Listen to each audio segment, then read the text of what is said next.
bagaimana awal mulanya berdiri usaha ini, Mas? Kalau awal mula semenjak saya lulus kuliah 3 tahun yang lalu, bermula dari nggak tahu habis itu semua ngapain. Bapak punya basic juga di perdagangan, hampir sama kan. Terus kita memberanikan diri juga ikut terjun menjual satu sak, katakanlah untung 5.000, kita antar pakai motor malam-malam. Terus kita bikin produk-produk berupa, kalau jenengan tahu apa namanya, botol itu aqua itu yang bekas.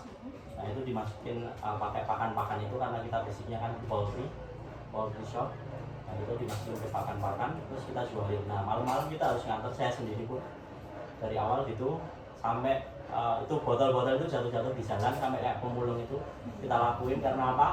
Karena saya yakin yang pertama usaha ini bakal berkembang, karena saya masih muda dan kompetitor saya adalah orang-orang tua. Itu lebih mudah.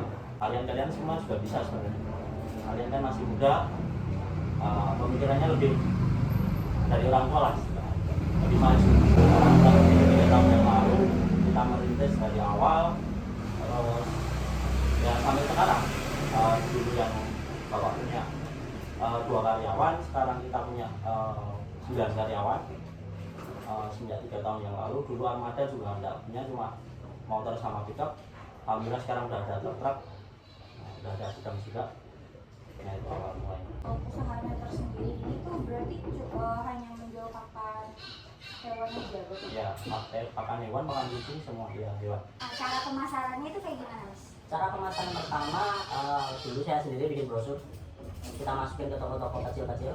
Karena saya tahu saya awal dan mereka udah gede kompetitor saya, maka saya harus nyasak yang kecil-kecil. Kita harus masuk yang kecil-kecil. Karena kalau kita masuk yang besar, kita nggak mungkin menang. Karena dari segi jumlah kita juga kalah. Makanya kita masuk yang kecil-kecil. Kita sebarin satu-satu itu brosur. Mereka order, mereka repeat. Awal mula di COVID itu. Karena COVID, mereka saya ojok-ojoki jangan keluar rumah, jangan ke pasar, jangan ke pokoknya tunggu aja toko, kita yang antar. Istilahnya itu. Awal mula dari COVID itu, habis COVID itu ya sampai sekarang. Itu ada hambatan yang dialami nggak? Kalau ada Kalau hambatan banyak. Yang pertama kalau hambatan menurut saya dari segi kompetitor. Namanya pasar bebas, kompetitor itu pasti menurunkan harga. Kompetitor itu pasti gimana caranya mereka mempertahankan posisinya. Kalau bisa mengambil customer saya pun mereka ambil juga. Nah, dengan satu itu dengan mengatasinya ya kita harus berinovasi.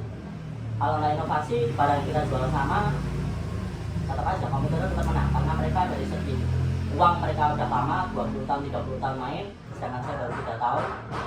Jadi menang mereka kalau kita nggak inovasi. Makanya tiap pabrikan yang bikin pakan baru itu masuk ke saya, karena saya ambil, karena niat saya buat inovasi itu biar bisa berkembang kan istilahnya. Nah, itu yang kedua dari segi pegawai mohon maaf, pegawai saya itu kan kuliah angkut di pasar ya istilahnya. Nah itu kan mohon maaf SDM-nya kan rendah. Nah mereka kalau diatur, kalau dengan itu kalau diatur A harus A, bisa A gitu. Kalau mereka enggak, mereka kalau diatur suruh ini malah mereka melawan, karena mereka sudah capek kan. Nah itu satu. Terus kalau dari segi menangani SDM ini sampai sekarang pun juga masih ada masalah. Tapi kita juga berusaha gimana caranya biar mereka enak, dan makanya kita kemarin dikumpulkan sama-sama, kita rapat gimana sih mau kerja, gimana sih kita bikin SOP sama-sama, deal-dealan. Nanti SOP-nya harus disepakati satu sama lain. Ketika ada yang melanggar kita kasih SOP punishment ya istilahnya, punishment, kita potong gaji atau kita keluarkan nantinya ke depannya. Nah itu. Terus kecolongan juga banyak dari mereka juga ada beberapa oknum yang mereka memanfaatkan lengahnya sistem kita. Makanya sampai sekarang kita juga membenahi sistem. Ada admin, terus by komputer, dulunya bukan by komputer, sekarang by komputer semua. Seperti kayak itu sih, masalahnya cuma 2 itu. Kalau segi pemasaran kurang lebih tidak ada masalah, karena sekarang juga online, malahnya juga kita juga mulai menambah konten itu.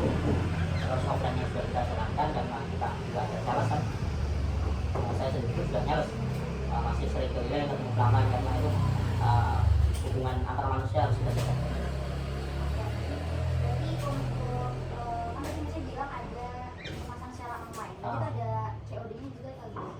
Kalau COD kita nggak, karena pakan itu berat satu. COD pun keuntungan pakan itu nggak seberapa. Katakanlah dari harga 100% itu nanti keuntungan cuma 0,05 katakan. Dari harga 500.000 keuntungan 5.000. Nah tapi kan rigidnya kan banyak, sekali kirim kan berapa ratus, nanti tinggal 5.000 kan itu. Cuma itu makanya kita nggak ada COD. Kalau kirim ke customer kita ada. Kalau untuk ini Mas, boleh tahu nggak kalau per bulan itu berapa penghasilan? Per bulan penghasilannya Iya. bersih atau Total dulu. total omset ya? Kalau omset, kalau pakan sebenarnya banyak, tapi ya lebih lah gitu kan.